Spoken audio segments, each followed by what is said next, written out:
Baik, bismillahirrahmanirrahim. Assalamualaikum warahmatullahi wabarakatuh. Di sini saya Nuriyah Dinil Izzah akan mempresentasikan materi jenis dan karakteristik media pembelajaran dari mata kuliah pengembangan media pembelajaran PAI yang diampu oleh Bapak Jusnul Mu'ali. Sebelum kita masuk ke materi, alangkah baiknya kita mereview materi sebelumnya, yaitu tentang media pembelajaran. Apa itu media pembelajaran? Yaitu segala sesuatu yang dapat digunakan untuk membantu proses belajar mengajar agar lebih efektif dan efisien.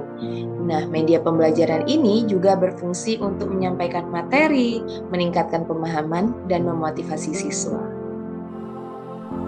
Adapun jenis-jenis media pembelajaran, yang pertama yaitu media visual, yang mana media ini hanya mengandalkan indera penglihatan seperti gambar, grafik, poster, dan lain-lain. Kelebihan dari media visual ini membantu memahami materi yang abstrak dan memperjelas konsep. Kekurangannya, media visual ini kurang efektif jika materi memerlukan penjelasan suara. Yang kedua, yaitu media audio, yang mana media ini hanya mengandalkan indera pendengaran, telinga, seperti rekaman suara, radio, podcast, dan lain sebagainya. Kelebihannya adalah efektif digunakan untuk proses pembelajaran bahasa, musik, atau materi dengan intonasi. Tetapi media audio ini juga memiliki kekurangan, yaitu kurang mendukung visualisasi materi. Lalu jenis media pembelajaran yang ketiga yaitu media audiovisual, yang mana media ini menggabungkan unsur suara dan gambar seperti video pembelajaran, film edukasi, dan lain sebagainya. Kelebihannya, media audiovisual ini menarik perhatian siswa dan membuat pembelajaran menjadi lebih hidup. Tetapi, penggunaan media audiovisual ini juga memerlukan alat khusus seperti proyektor, laptop, dan speaker. Media yang keempat yaitu media cetak. Nah, media cetak ini merupakan media dalam bentuk tulisan atau gambar yang telah dicetak. Contohnya seperti buku pelajaran, modul, LKS atau lembar kerja siswa, brosur, dan juga poster. Kelebihan dari media cetak ini yaitu mudah diakses, tidak memerlukan teknologi. Tetapi penggunaan media cetak ini cenderung kurang interaktif, sulit untuk menampilkan proses yang dinamis. Lalu selanjutnya yaitu media interaktif, atau bisa kita katakan media multimedia, yaitu media berbasis teknologi yang memungkinkan siswa berinteraksi secara langsung, seperti penggunaan e-learning, kuis interaktif, atau juga simulasi komputer. Nah, kelebihan dari media ini membuat proses belajar itu lebih menarik dan dapat meningkatkan partisipasi aktif dari peserta didik. Tetapi kekurangan dari media interaktif ini yaitu memerlukan perangkat teknologi dan yang pastinya harus terkoneksi dengan internet. Lalu media yang terakhir yaitu media lingkungan, yang mana media lingkungan ini menggunakan lingkungan sekitar sebagai sumber belajar seperti studi lapangan, kunjungan ke museum, observasi di alam. Nah, kelebihan dari media ini memberikan pengalaman langsung dan nyata, tetapi membutuhkan persiapan yang lebih matang. Lalu sekarang kita memasuki pada karakteristik media pembelajaran. Karakteristik media pembelajaran yang pertama yaitu memiliki daya tarik dan merangsang perhatian. Nah, media yang visual, audio, atau interaktif biasanya itu lebih menarik lebih efektif dalam menarik minat dan menjaga fokus siswa. Contohnya seperti gambar berwarna, video menarik, animasi, atau permainan edukasi. Yang kedua, karakteristiknya yaitu dapat menyajikan informasi yang jelas dan akurat. Nah, media itu harus mampu menyampaikan pesan atau materi secara jelas sehingga mudah dipahami oleh siswa. Informasi yang disampaikan juga harus benar-benar sesuai dengan kompetensi pembelajaran.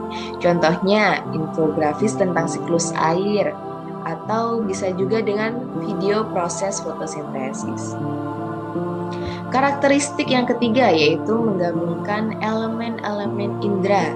Nah, media yang baik itu mampu mengaktifkan lebih dari satu indera siswa, baik itu visual, audio, maupun kinestetik.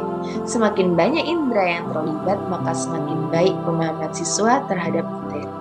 Contohnya yaitu video interaktif yang menampilkan gambar bergerak dan juga suara narasi. Yang keempat, yaitu membantu memvisualisasikan konsep abstrak.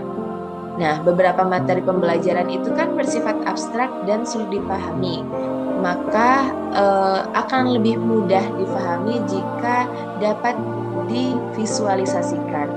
Media dapat membantu siswa memahami konsep-konsep tersebut. Contohnya, seperti animasi tentang pergerakan planet di tata surya. Lalu yang kelima, dapat digunakan secara fleksibel. Nah, media pembelajaran ini seharusnya dapat digunakan di berbagai situasi belajar, baik itu di kelas, di rumah, ataupun juga di luar ruangan. Fleksibilitas juga mencakup kemudahan akses oleh guru maupun siswa. Contohnya seperti e-book, video pembelajaran di platform online, dan simulasi interaktif. Karakteristik yang keenam yaitu memiliki nilai edukatif, yang mana media ini harus mendukung tujuan pembelajaran dan sesuai dengan kurikulum. Artinya, media itu tidak hanya menarik, tetapi juga relevan dan bermakna bagi siswa.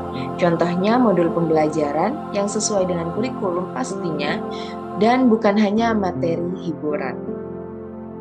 Lalu karakteristik yang ketujuh yaitu dapat digunakan secara berulang. Nah, media yang baik itu biasanya dapat digunakan berkali-kali tanpa mengurangi kualitas ataupun efektivitasnya. Hal ini memudahkan guru dalam perencanaan pembelajaran jangka panjang. Contohnya, video pembelajaran yang bisa diputar berulang-ulang atau modul yang bisa dicetak kapan saja. Lalu yang terakhir yaitu karakteristik dari media pembelajaran adalah mudah diakses dan digunakan. Nah, media pembelajaran itu harus praktis dan mudah digunakan oleh guru maupun siswa. Jika media terlalu rumit, justru bisa menjadi hambatan dalam proses belajarnya. Contohnya, presentasi PowerPoint, poster edukasi, ataupun aplikasi belajar yang user-friendly. Lalu kesimpulan dari materi ini adalah media pembelajaran ini merupakan alat yang dapat digunakan untuk membantu proses belajar mengajar agar lebih efektif dan efisien. Nah, setiap media pembelajaran ini pasti memiliki kelebihan dan kekurangannya masing-masing. Maka dari itu, pemilihan media harus disesuaikan dengan materi yang diajarkan, tujuan pembelajaran, karakteristik siswa, dan fasilitas yang tentunya tersedia di lingkungan sekitar kita. Mungkin cukup sekian dari saya. Terima kasih atas perhatiannya. Kurang lebihnya mohon maaf. Wassalamualaikum warahmatullahi wabarakatuh.